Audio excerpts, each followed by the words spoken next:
Hi, and welcome to the last of our videos on solutions taught at the PreAP chemistry level.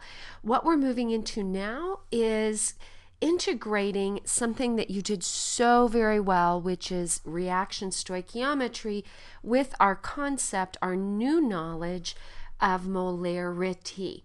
Right? Any way you can get to the mole road, you can do stoichiometry, whether that's mass to moles, molecules to moles, volume of a gas to moles using PEVNERT, or molarity. Theoretically, molality, we're not going to do that. But any way that you can get to the mole road, you can use your solution stoichiometry. So let's take a look at what we have. It says in the above reaction, I wrote it below here, just so I could, it could be a little easier. And I noticed that changed my numbering somehow. This is example 12.45. Okay, so I have here 15 grams of my lead nitrate. And the question asks me how many liters of Ki of a 0.150 molar solution will I need?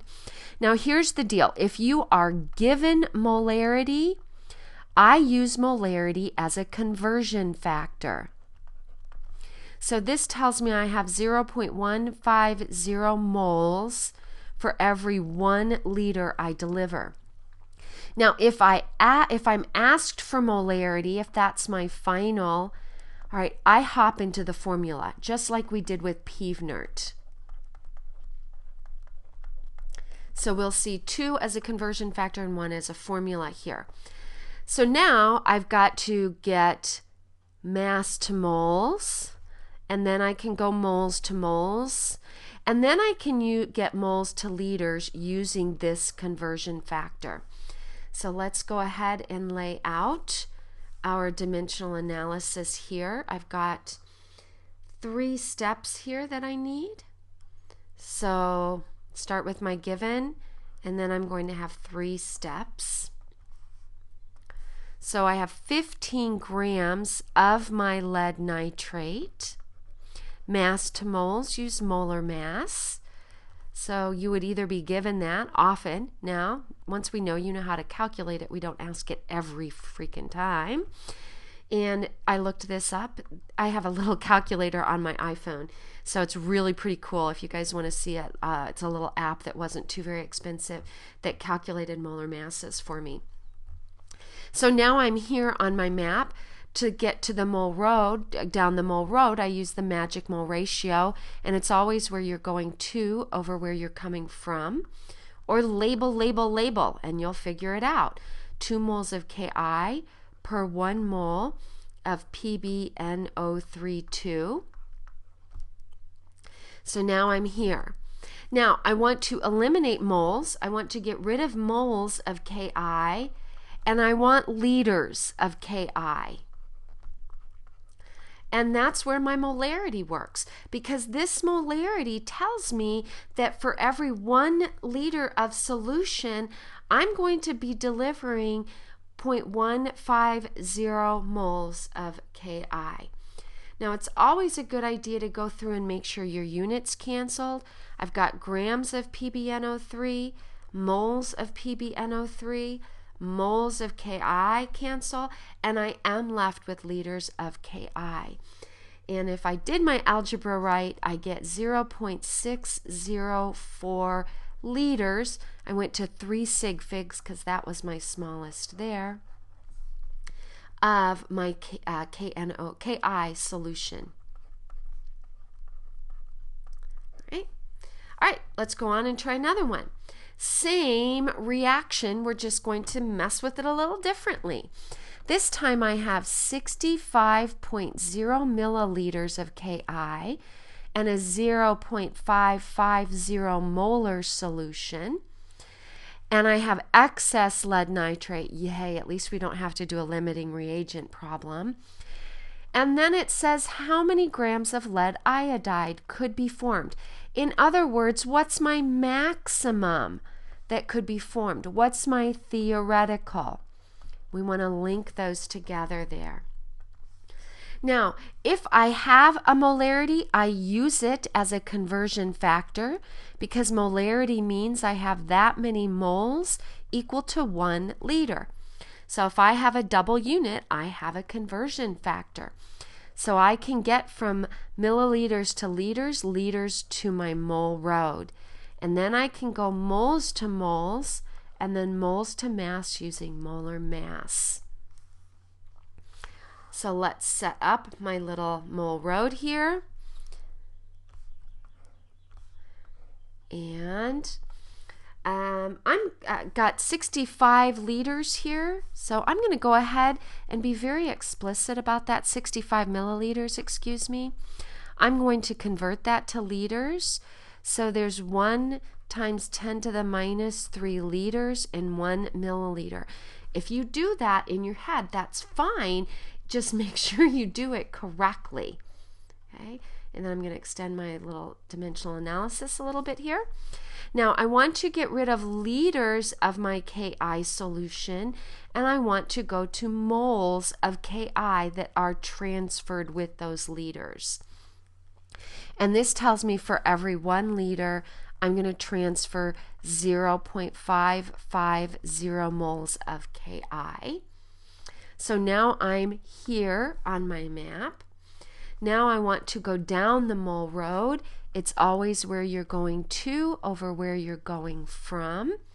So there's 1 mole of PbI2 formed for every 2 moles of Ki that I react. Now I'm at moles. I've got to go moles to mass. Moles to mass, use molar mass. So PbI2, and I want to go to grams, and I looked that up on my little calculator, 461.01 grams per 1 mole. And if you do all that math, make sure all your units cancel. So you didn't flip-flop a conversion factor, and you should get 8.24. And this PbI2 is a very pretty yellow substance. I'm hoping this unit allows us time to do a little mini activity on solubility rules, and you'll see some PbI2. We can't make too much of it because lead is toxic, but we can make teeny tiny bits of it in a little well plate, and I hope to do that for you as time permits. So let's take a look. We have 1 more. This time the question asks, what is the concentration? So I am going to use my concentration formula that molarity is moles per liter. So let's start with our reaction. I've got hydrochloric acid reacting with calcium hydroxide. We're going to learn that this is a neutralization reaction. This is a strong acid. You'll have to memorize this. This is a strong base. You'll have to memorize that. It's a double replacement, which means my calcium is going to, positive calcium is going to go with the negative chloride. And if it helps you to write those up above, that calcium's +2, hydroxide's -1, chloride's -1, H plus, so you know that the plus and the minuses switch places. When I put an H plus with an OH minus, I get H2O, and I have to balance it. So if you can't get that reaction, keep going, write the best you can, and I can give you lots of partial credit. All right, I have 23.45 milliliters of my calcium hydroxide. I have 25.00 milliliters of HCl. I'm given its concentration, 0.1234. I must have gotten bored coming up with numbers there. And I want to know my concentration of my base. Well, if I'm asked for concentration, I'm going to have to hop into the formula as a step 2. So I know liters. What I need to get are my moles. So let's map this out. If I know volume and molarity, I can voom to moles, because if you just cross multiply, you'll see that volume times molarity is moles. You just have to do it in liters times molarity. So I can voom to moles and then go moles to moles. Now once I have moles, I'm going to hop into my molarity formula. I know my volume in liters. You've got to convert that to liters. So I'm going to hop right in to the formula rather than do a next step, much like what we did with PEVNERT. So let's set it up. I'm going to start with my 25.00 milliliters.